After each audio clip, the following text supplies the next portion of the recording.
Where is the prison that Cassian Andor is incarcerated located? Oh, the water planet. This is Star Trek versus Star Wars, the comedy debate panel show where we decide once and for all which is the better franchise, Star Trek or Star Wars. Joining me on this show, I have two fantastic comedians, two very good friends of mine and friends of the show, and I'm very happy to be working with them again. And they're the ones who are going to argue it out through several rounds. I'm going to be handing out the points, but I would love you to get into the comments and get involved as well. Who do you think gets the points in each round? Joining me today, representing Star Trek, I have Matt Blair, and representing Star Wars, I have Javier Jarquin. How are you guys doing? Hey, how's it going? I'm looking forward to this. It's always fun. Oh, yeah. Totally looking forward to this. Someone who's not done comedy in over a year against someone who's very much doing comedy every day of their life. Yeah, sure.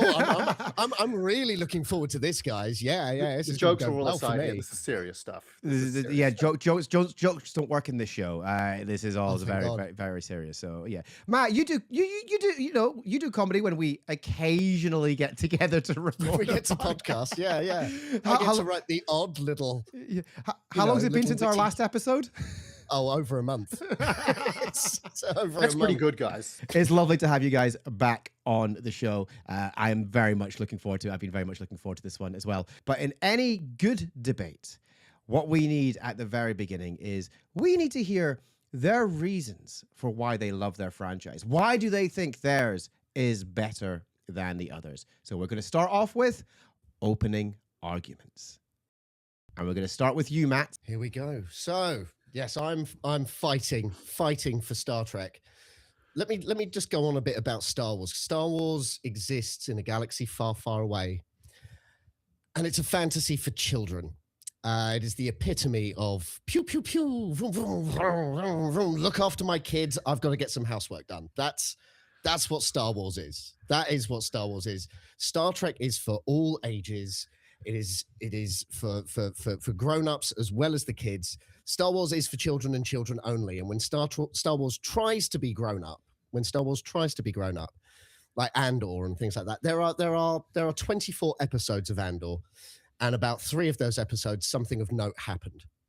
You know, it's boring when Star Wars does it. Now, like you take like 27 episodes of Star Trek: The Next Generation, you're going to get about 60% of good TV out of that. I think you're going to get 60% of good TV out of that. But 24 episodes of Andor, you're getting about 20%. So I think, you know, in terms of the transaction, I think Star Trek is the better bet when it comes to that. Star Wars, when you think about it, Star Wars is a 50-year-long war that all started with a dispute of a trade route. Like the Star Wars exists because of the Galactic Strait of Hormuz. That is exactly that is what happens in Star Wars. That's all it's about. Star Trek is smart. It covers everything. It covers human rights, sentient rights, gender rights, occupation of territories, the ethics of science, the pitfalls of religion, the positives of religion, looking to the past to make the future better. Star Wars is my lightsaber's blue and I'm good, and your lightsaber's red and you're bad, and we're going to fight until someone's hand is chopped off, and we'll call it character growth. That is all Star Wars is. Star Trek is just it's the best meal you'll ever have. You'll get everything: something light, something dark, something funny, something ponderous. It is absolutely fantastic. And also, Star Trek has never had to rely on cute little creatures to sell toys in order to maintain popularity. You've got the Jar Jar, Grogu, Porgs, Babu Frick, even Chewbacca. You're not going to get a plushie doll of Wesley Crusher.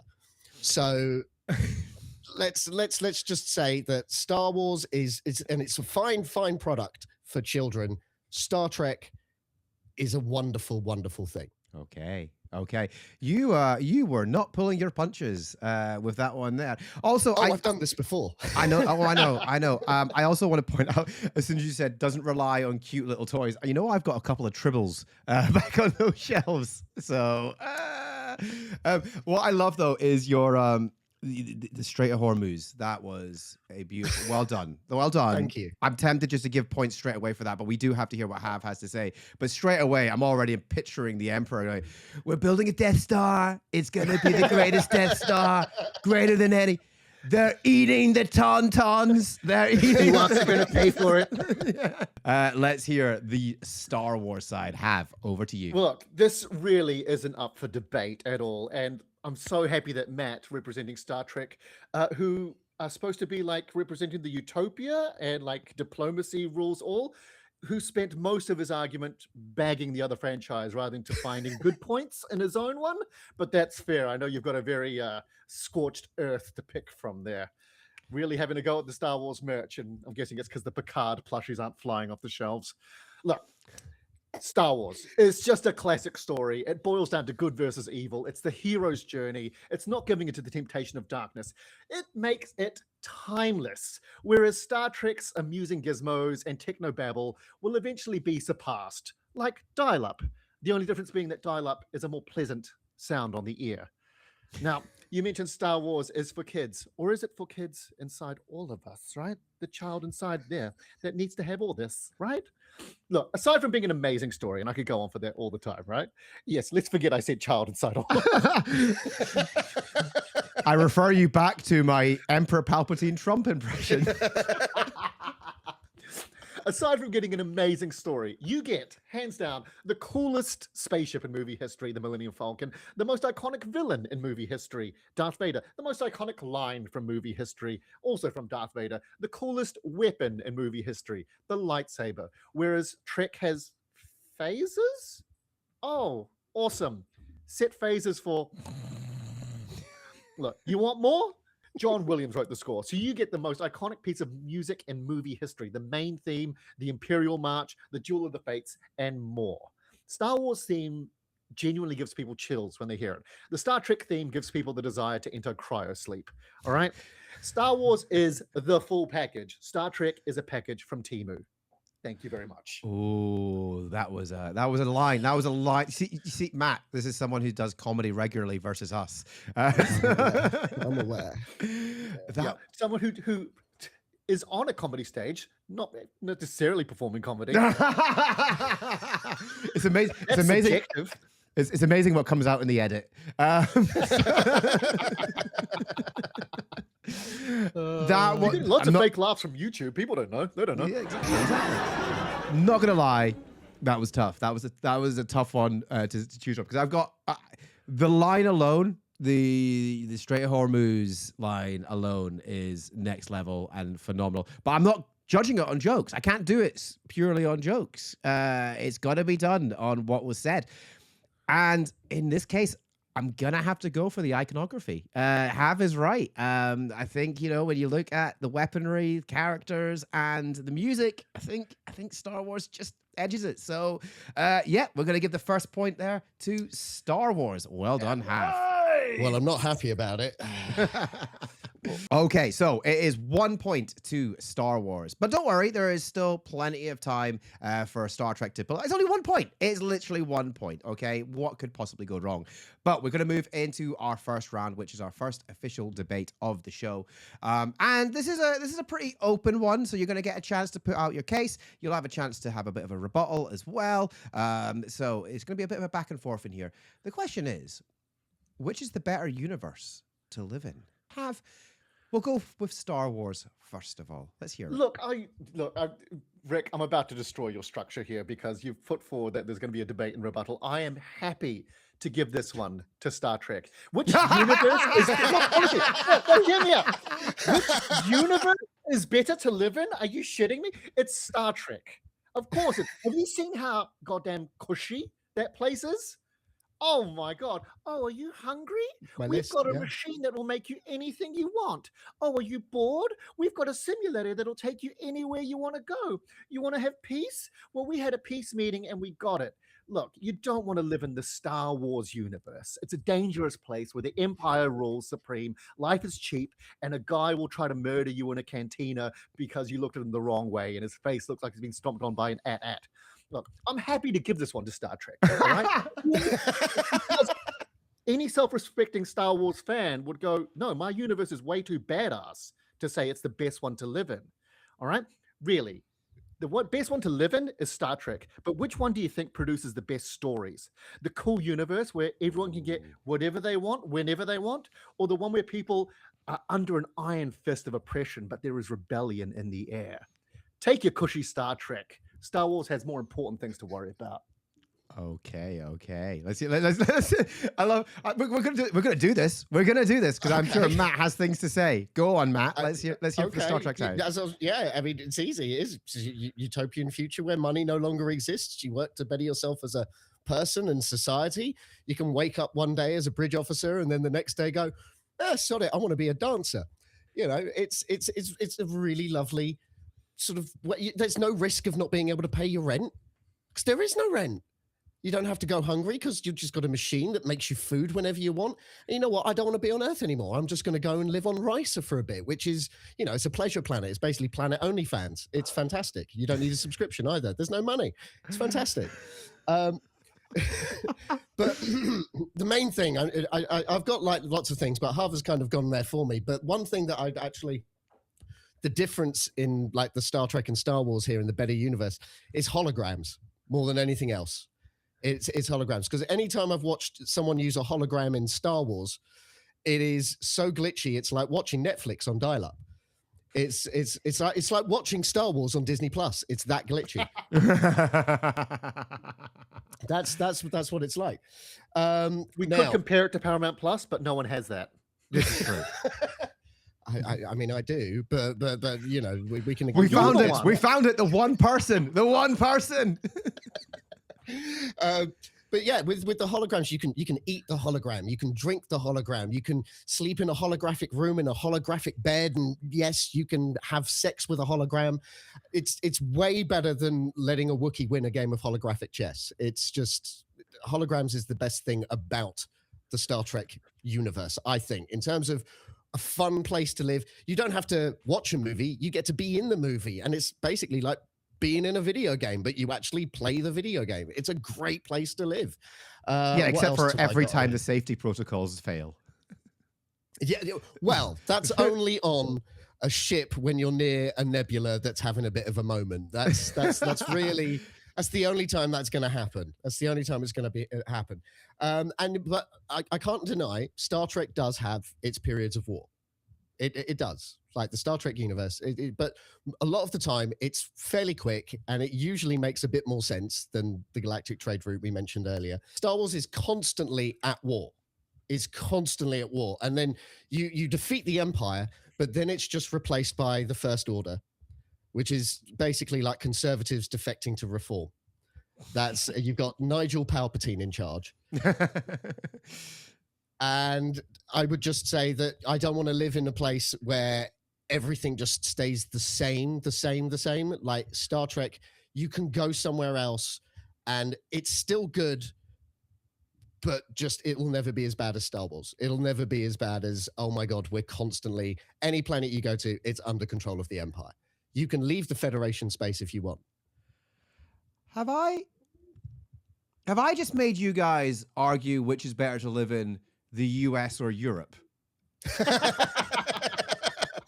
Oh my Listening word. to you describe the utopia that Star Trek is it only works because there's writers writing it. You know, if you put real humans in that world, they would end up like the blobs in WALL-E.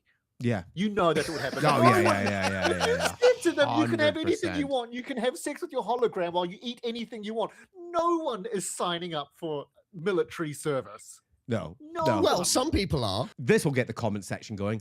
Is Starfleet military? Who knows? They change their mind every series. I want to add this, that for anyone in the chat below that is vegan, the Star Trek universe is the best one for you, because on Earth, they don't eat animals anymore because they eat meat, but it's synthesized from the replicator. They don't kill animals for meat. Well, so it's a vegan utopia. You've just handed that to me, Matt. Oh, come to our universe. We're the ones with all the vegans. Yes. Please let me into that one. Yeah, green energy, veganism. They all, you know what they have. They still use bikes over there as well. Ah, insufferable, insufferable. Yeah. Do you know what I'm gonna have to give a point. Lucas. I'm gonna have to give a point out, and I like. Look, I think it would be fun to live in the stock. No, I wouldn't live very long. No, you're. You know what? It's a point to Star Trek. It has to be a point to Star Trek for that one. So at least I'm on the board. yeah, it might be more of a pity point that I've just given you more than anything else. Feels that way, but it's fine. I'll take it. I'm We'll a desperate man. Look, We'll which one's the find out. most fun to live in? Star Trek. Which one is better for humanity? Star Wars. It forges you. It makes you care about things. It makes you strong. There was an episode all about that. Oh, of course it was. They'd run out of ideas. So it is 1 point apiece as we move into our next round, which is favorite character. In this round, we're just going to discuss some of the cool characters that exist within Star Trek and Star Wars, namely the ones that these guys like. We're going to hear a little bit why I like them, and I've got a couple of questions for them. So first of all, Matt, who is your favorite character and why? Data is my favorite character, the fully functioning Pinocchio of Star Trek. That is what, you know, any episode with Data is like the masterclass of acting that you like, the best masterclass in acting you'll ever have. You know, you got the episode where he creates his daughter, tears when the daughter dies, tears. He tries a relationship for the first time, tears.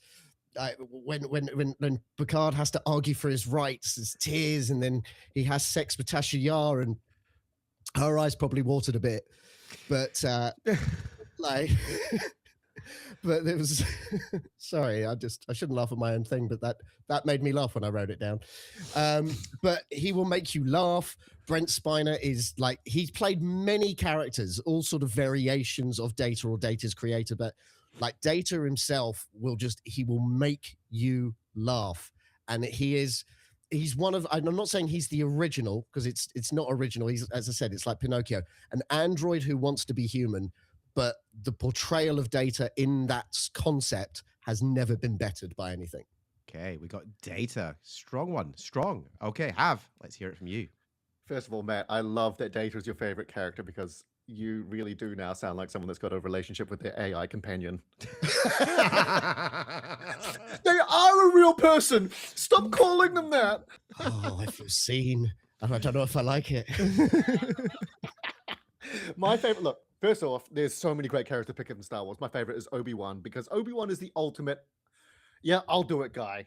In a universe where so much needs to be done. He's every time you see Obi-Wan, he's like, yeah, I'll do it. Like, who's gonna save Luke from the Sand People? Yeah, I'll do it. Who's gonna save Luke from the thugs in the bar? Yeah, I got it. Who's gonna shut down the tractor beam? Who's gonna sacrifice himself so the others can go? Yeah, I'll do it. Right, in the prequels, when everyone was going like, oh my God, Maul, General Grievous, and Anakin are killing all these people, Obi-Wan was like going, yeah, I'll kill Maul. I'll kill Grievous. I'll kill my best friend turned evil. Yeah, I'll do it. Guys, can someone get his lightsaber? He's just lost his... Yeah, I'll get it. Who's going to look after Luke? Yeah, I'll do it. And Kenobi, can you look after Leia as well? Can you go rescue her? Yeah, fine. I'm done. I'm on it. Even when he dies, he comes back to guide Luke. The guy can't even die. He can't even just clock out. Let him sleep. He was like, oh, God, I'm out. And they're like, what? I'm going to... Oh, all right, here we go. So Obi-Wan's the guy that will just never let you down. Love it. I love it. Okay, so we've got Obi-Wan versus Data. Do you know what? Just for hearing the arguments there, I am gonna give out an extra point here. And I think I'm gonna have to give it to Obi-Wan, mainly because I'm a dad and I get it. I'll do it. I have to do it. Gonna have to do that. Yeah. Hey, Data was kind of like a dad too. Yeah, but kind of. Don't. It hurts too much to bring that up, Javier. I need to end your ChatGPT subscription right now. This is an intervention. Okay. Before you cancel that subscription and get rid of your notes, let's go on. I've got a couple of questions left in this round. A couple more points to give out. The first one is best quote. Your character's best quote. Let's hear it. We'll start with you, Matt. What's Data's best quote? So this sort of sums up the Pinocchio feeling that I was talking about earlier, the wanting to be human. And it is, I would gladly risk feeling bad at times if it also meant that I could taste my dessert. Because that is something that we don't, the things that we take for granted, those wonderful little things, but we have to have that balance, you know? We have to take the good with the bad. And it's so stupid at the same time, because it's cute, it's funny, but god damn it, does it like, oh yeah, no, that just sums up the human condition, that we, in order to enjoy our dessert, we have to feel bad sometimes. It's brownie, mate. It's not that good. Yeah, You just yeah. enjoy being a just enjoy being a supercomputer. I genuinely for a Oh, second thanks. thought you were quoting that character from Popeye. I would gladly pay you Tuesday for a hamburger today. I think that was the first iteration of Data. Today for a hamburger today. Okay. Yeah, good. More of that. Enhance. Okay, let's hear Obi-Wan's best quote. I mean, like, hello there is great, but when I think personally, my favorite line is Obi-Wan when they're looking over Mos Eisley and he goes, "Mos Eisley, you will never find a more wretched hive of scum and villainy." Right? Because I love you, Obi-Wan, but you're lying. Like, maybe in your universe, but you've never seen Portsmouth jonglers on a Friday night. Point. Yeah, I'm gonna give it to Obi-Wan. Oh, God damn it. Yeah. It's alone is iconic, and as someone who lives in Edinburgh and frequently goes over to Glasgow, is exactly how I feel driving into that place. So, I love you, Glasgow. I do, genuinely. Okay. Last question in this round. Who wins in a fight? Who wins in a fight? Oh, this would be a good one as well. Data versus Obi-Wan. Okay. Let's hear it. Let's hear it, Matt. Let's hear Data in this fight. What's he doing? Well, I mean, Obi-Wan's been defeated by a cyborg before, so I would say that there is precedent of that Obi-Wan could fall to Data. Data is very fast, very strong. I have no idea what metal he's made of. I can't remember at the moment, but I wonder if it's as strong as Beskar, so that the lightsaber couldn't do anything. So yeah, I think he's got a very, very good chance to as well. Fuck, I can't think of anything. Give me something to feed off of. Look, like Data in this battle, Matt. You put up a good fight. You put up a good try. You gave it the old college try. I mean, you're putting an android up against one of the generals of the Clone Wars.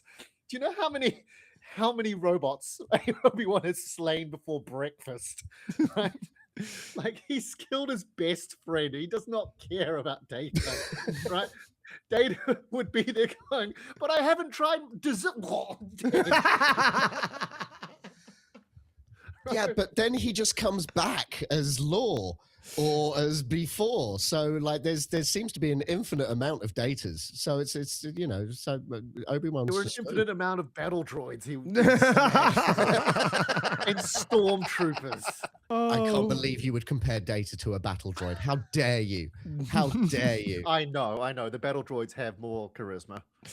Oh, Right, now, this is over. This is that was deep, man. That was below the belt. That was poor. That was. But I agree. So it's a point to Star Wars. yeah. This is, I see where this is going. I see where this is going. Yeah, Maybe do if you would win in a fight of chess. Maybe. Do you remember when I said earlier on that this might be a pity point? Yeah, no, I know that it was always going to be an uphill battle. Yeah. Okay, here we go. So that is another point to Star Wars. As we end that round, it is Star Wars on 4 points, Star Trek on 1 point. As we move into a little bit of a game, we're going to take a break from this. We might not take a break from the scoring. I might give out points depending on what we hear. We're going to go into a game called What the Wookie Said. I'm going to give these guys a couple of scenarios, and I want to hear their suggestions based on, well, it could be their own franchise. It could be on the other franchise. It could be just literally anything. I don't care. Let's hear what we have. So the first one, let's see what we got. It is worst items to find on a restaurant menu. That green milk that Luke drinks in The Last Jedi. Straight from the tap. I'm just like, when you're like straight from it, like what restaurant would you be able to go to? And then I was like, oh, Hooters. No. So takes out the Neelix's ship. cheese board, because you order this, no one's phone is working, the kitchen lights go out, everything goes wrong. You know, Neelix's cheese is not to be trifled with. Just actual cheese, not that type of cheese. No. Okay, things you wouldn't want to find on a restaurant menu. Stew Barker. It's a bit hairy. It's quite chewy, isn't it? Yeah. Cardassian sushi roll. On the menu, it says there are 5 bites. But when it comes to the table, how many you see is up to you and what you know. I'm gonna give you a point just for that one there, because that was phenomenal. Jabba's corpse. I'm just saying, look, he's a lot of meat. He's a lot of meat. This is a desert planet. All right? Resources are scarce. The guy's still warm. I'm just saying, chop him up. All right? We're on a sail barge. We've got the freezing capabilities here. So what's up next? What not to say on the first day of a new job? Does missing a hand qualify me for disabled parking? My name is Wesley Crusher. Wow, I can't wait to be part of the Death Star Sanitation and Waste Department. Has anyone seen my support animal? The Dominion War was a hoax and Wolf 359 never happened. Can't wait to be part of the Scarus base. No, fuck that one up. No, it's not even a good joke. It's not even good. I was going to say, I can't wait to be part of the Scarif base sanitation and waste department. It's the same joke, but on another doomed circular object. What I'm doing there is just recycling jokes, which ironically is part of space sanitation and waste department duties, I assume. So is the ship's counselor, she single? I'm not going to give out any points for those ones because they were all brilliant. You know what? You'll get a point each. There we go. For no particular reason. Yay. Nothing. Okay, excellent. We're going to be moving into our next round, which is versus. These are quick fire debates. I'm going to give you a versus, and I want you to state your case for your side. Okay? Imperial Star Destroyer versus the Enterprise E, who is winning in a straight-up space duel. The Enterprise E. For a start, it can maneuver. Yeah, I mean, like Star Destroyers tend to we work in packs. We strengthen numbers. Yeah, strengthen numbers. Because I'm saying it's the Star Destroyer and not the TIE fighters that come out of the Star Destroyer, right? Yeah, the Star Destroyer. Yeah. It's absolutely the Enterprise E. It has photon torpedoes. It has phaser banks. Better shielding that isn't that like because the Enterprise E had the. By the way, it's quantum torpedoes. Oh, is it on the Enterprise E? It's quantum torpedoes. You loser. No, the E is yeah. The D had photon. The D had photon, wasn't it? The E that had the quantum. Yep. My apologies. Yes, D is my favorite ship. I might just take a point off you for that. I do love the D. But I think I have to agree with Matt here. Look, Star Destroyers are built for parades and intimidation. Like, he's done me on that. The other ship can maneuver. Like, have you ever seen a Star Destroyer try to turn around? It's like Austin Powers in a short alleyway. And also, no, try and argue it though. Come on. Let's have it. Come on. No, please let me just expose my shield generators up there on the outside of the ship. So many vulnerabilities. Why?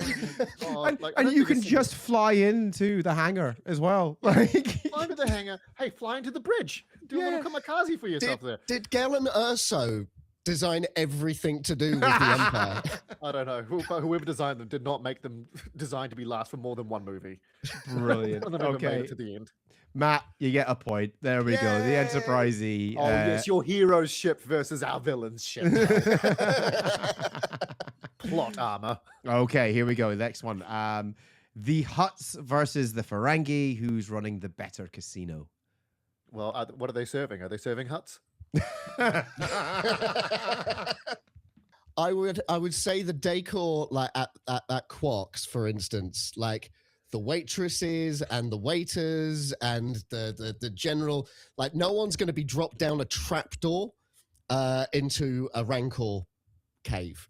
Like I think Jabba's loses because of that, and I'd rather go to a casino that doesn't mean I might have to fight a Rancor. Okay. I mean, You've not been to a lot of casinos, mate, have you? I've never been to Vegas. yeah, I think I've got, again, the perfect world. Who knew that they could provide? What are you gambling with? You don't have money in Star Trek, do you? It's in Quarks, it would be Latinum. Ferengi, it would be they deal in Latinum. I don't know quite what it is, but it's Latinum. It's worth a lot of things. It's worth You have bested me, sir.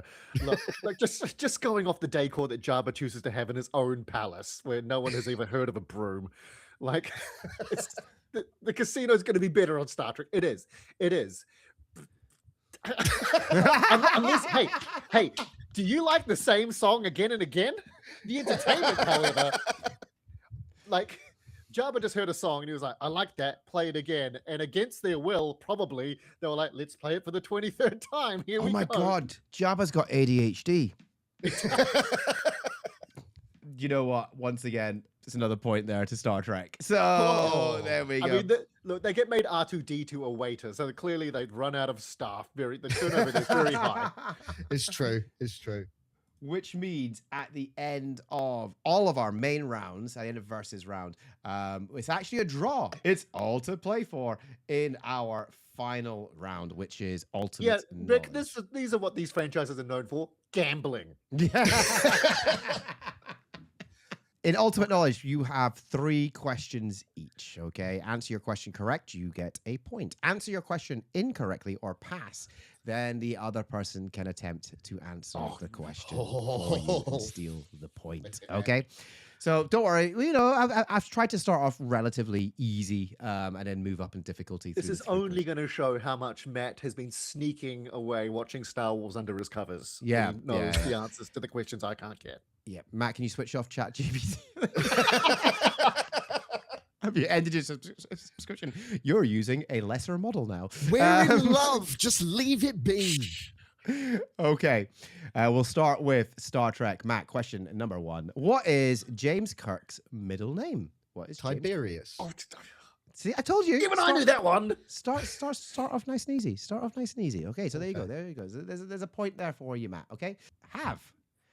In A New Hope, what board game do Chewbacca and R2-D2 play? Oh God! I mean, we literally spoke about it. It's literally. I think it starts with D. Oh God! Dvorak. You know what? I'm gonna take that. I'm gonna get that. It's Dejarik. So like it's Dejarik. So yeah. Okay. Or hollow chest. I would have accepted hollow chest. Oh really? You would have accepted hollow chest. That's the thing. I'm actually more impressed. Holographic chess. I'm actually more impressed that you went for the actual name, which is Dejarik, and you were very close with pronunciation. It's battle checkers. Battle checkers. Battle checkers. Question number 2, Matt. What ship was Benjamin Sisko assigned to at the Battle of Wolf 359? Oh. No, I have to pass.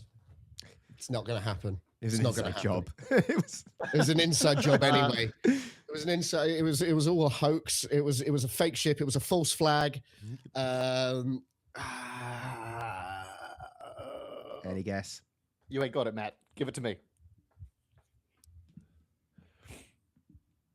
No, everything I'm trying to say is other words that are not the word. So I have to pass. Okay.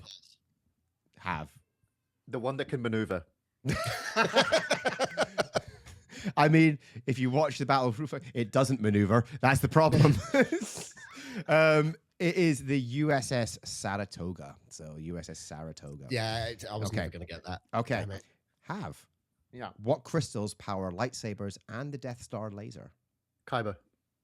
Correct. There we go. Okay. That was your Tiberius question. That was your Tiberius question. I should have swapped them around, really. What's in a lightsaber?